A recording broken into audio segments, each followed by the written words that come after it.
Hello aspirants, so finally IBPS RRB के detail notifications out हो चुके हैं for the post of office assistants and officer scale 1। सो आज की इस वीडियो में हम डिस्कस करेंगे जो भी नोटिफिकेशन से रिलेटेड इंपॉर्टेंट अपडेट्स है, ताकि आपको नोटिफिकेशन को गो थ्रू ज़्यादा ना करना पड़े। Okay, so we'll be talking about the important updates which have been made there about the education qualification required, age criteria, exam pattern क्या होंगे प्री के मेंस के for both PO and clerk, and we'll be talking about the exam dates according to the notification, and finally about the vacancies which have been released. ठीक है, so let's begin with the video. See, अगर updates की बात करें तो कोई ज़्यादा major changes देखने को नहीं मिली है, प्रीवियस ईयर के ही अकॉर्डिंग सारी चीज़ें हैं। ठीक है, and so now let's talk about the other parameters. See, for those aspirants who are preparing for bank exams 2024, उनके लिए नोटिफिकेशन में 2 पोस्ट्स की वैकेंसीज मेंशन की गई है. First is for office assistant, that is clerical post, and second is officer scale 1, that is post for PO. ठीक है, तो हम लोग बात करते हैं एजुकेशन क्वालिफिकेशन पे कि क्या बेसिक एजुकेशन क्वालिफिकेशन चाहिए for both the posts. See, graduate in any stream is the minimum education qualification which is required for both clerical and PO level examination. ठीक है, अब एज क्राइटेरिया पे आते हैं तो दोनों की अप्लाई करने की मिनिमम एज 18 है, और अगर मैक्सिमम एज की बात करें तो for office assistant it is till 28 years, और PO के लिए वो अप टू 30 ईयर्स की है. ठीक है, और हाँ, एज रिलैक्सेशंस भी मिल जाएंगे according to the different categories, वो डिटेल नोटिफिकेशन में मैंशनड होगा. अब हम लोग आते हैं एग्ज़ाम पैटर्न में. सी, क्लरिकल एग्जामिनेशन प्रीलिम्स और मेंस 2 पार्ट्स में कंडक्ट होगी. ओके, और अगर PO की बात करें तो it will be again prelims, mains and interview. ठीक है, अब अगर डिटेल्ड वे में बात करें कि प्रीलिम्स का एग्ज़ाम पैटर्न क्या होता है both for clerical and PO examination, तो क्वांट में 40 क्वेश्चंस होंगे ऑफ 40 मार्क्स, एंड रीजनिंग में भी 40 questions of 40 marks, which makes 80 questions of total 80 marks.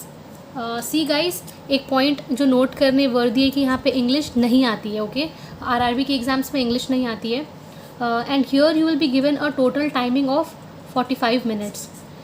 तो एक क्वेरी काफ़ी एस्पिरेंट्स के बीच में रहती है कि ये 45 मिनट्स डिवाइडेड है, सेक्शनल टाइमिंग भी होगी क्या. So there is no sectional timing as such. आप 45 मिनट्स में इन दोनों के बीच में स्विच कर सकते हो. ठीक है, स्विचिंग इज़ अलाउड. अगर फॉर एग्जांपल अगर आपने क्वांट शुरू किया, ठीक है, आपको अगर पेपर डिफ़िकल्ट लग रही है, then you can immediately switch to reasoning. यहाँ पे कोई सेक्शनल टाइमिंग नहीं है, अनलाइक IBPS के other exam such as IBPS PO और SBI PO और क्लर्क. तो और यूजुअली क्या देखा गया है ना कि अगर क्वांट या फिर रीजनिंग, अगर एक पेपर थोड़ी डिफ़िकल्ट या मॉडरेट लेवल पे होगी तो दूसरी पेपर यूजुअली काफ़ी ईजी आती है. तो अगर आपको लग रहा है कि आपने कौन शुरू किया वो डिफ़िकल्ट लग रही है तो इमीडिएटली आप रीजनिंग में स्विच कर सकते हो.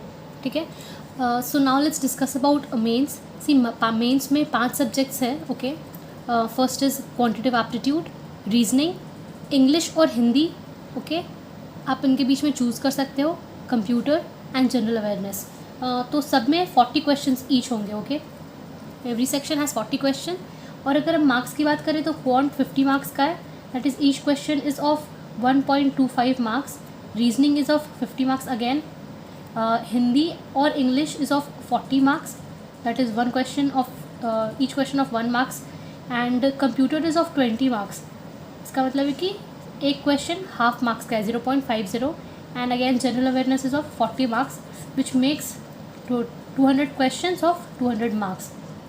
ठीक है, सी, इसमें आपको इसके बारे में काफ़ी स्टूडेंट्स के बीच में कन्फ्यूजन होता है हिंदी और इंग्लिश को लेके. सी, कि हिंदी और इंग्लिश पेपर लैंग्वेज की बात नहीं हो रही है कि क्वांटिटेटिव के क्वेश्चंस या रीजनिंग के क्वेश्चंस हिंदी में आएंगे कि इंग्लिश में आएंगे, वो एक पेपर लैंग्वेज दूसरा होता है. इसमें आपको इन दोनों के बीच में सेलेक्ट करना होता है कि आपको जो RCs हैं, जो ग्रामर पोर्शन है, वो सारे आपको हिंदी में चाहिए या फिर इंग्लिश में चाहिए.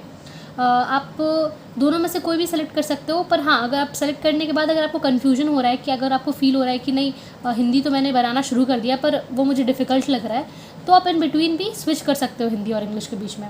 ठीक है, hope you getting my point.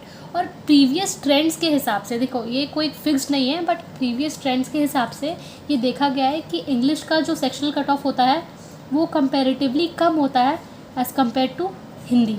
ठीक है, तो ये चीज़ कोई ये रिटर्न कहीं नहीं है, बट हाँ प्रीवियस कट ऑफ ट्रेंड्स में ये देखा जा सकता है। तो होपफुली मेंस का भी सारा जितना सेक्शंस है वो सारे क्लियर हो गए होंगे। So now coming to exam dates. See for exam dates according to syllabus, prelims conduct होंगे अगस्त के मंथ में, okay, mains during the month of September and interview in the month of November. और 1 January 2025 will be the day, ठीक है, 1 January 2025 को आपका final result declare हो जाएगा। प्री क्लरिकल और पीओ के दोनों के फाइनल रिजल्ट 1 जनवरी को ही आते हैं usually. So now coming to the most important point, that is vacancies.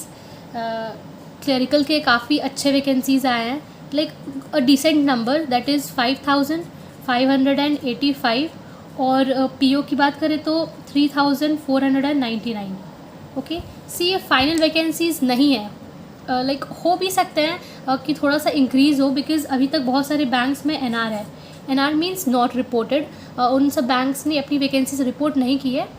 Letter कुछ मंथ्स में वो अपनी वैकेंसीज रिपोर्ट कर देंगे, तो चांसेस है कि ये सारी वैकेंसीज अभी इंक्रीज़ हो सकती है। ठीक है, अगर वैकेंसीज़ की बात कर रहे हैं तो both for the post of PO and clerk जो वैकेंसीज है वो स्टेट वाइज रिलीज़ होती है। डिटेल्ड जो भी स्टेट वाइज वैकेंसीज है आप नोटिफिकेशन में चेक कर सकते हो। I send it in the Telegram group, okay. और अगर बात करें कट ऑफ की, तो कट ऑफ्स भी स्टेट वाइज ही आते हैं सबके, ओके। बहुत सारे लोगों का ये क्वेरी होता है कि क्या हम फॉर्म दूसरे स्टेट से फिल कर सकते हैं। जी बिल्कुल, आप दूसरे स्टेट से फॉर्म फिल कर सकते हो, but keep one thing in mind कि आपको फिर पोस्टिंग भी उसी स्टेट में मिलेगी। ठीक है, so be very careful while filling the form. बाकी कॉन्सिक्वेंसेज और जो भी है वो सब सोचकर ही फॉर्म भरना। सो होप दैट कि मैंने जो भी इंपॉर्टेंट एस्पेक्ट्स थे नोटिफिकेशन से रिलेटेड वो यहाँ डिस्कस कर लिए हैं। Still if you have any other queries left, आप कमेंट सेक्शन में पूछ सकते हो। I try to answer them. And guys, if you like this video, please do subscribe to my channel for future updates, and you can connect with me on Telegram and Instagram. The links have been mentioned in the description box. Okay guys, till then just keep hustling, और हाँ एकदम preparation में लग जाओ क्योंकि बहुत ज़्यादा time नहीं बचा है एग्ज़ाम को। Okay, you have to nail this and you can do it guys. Okay, thanks for watching.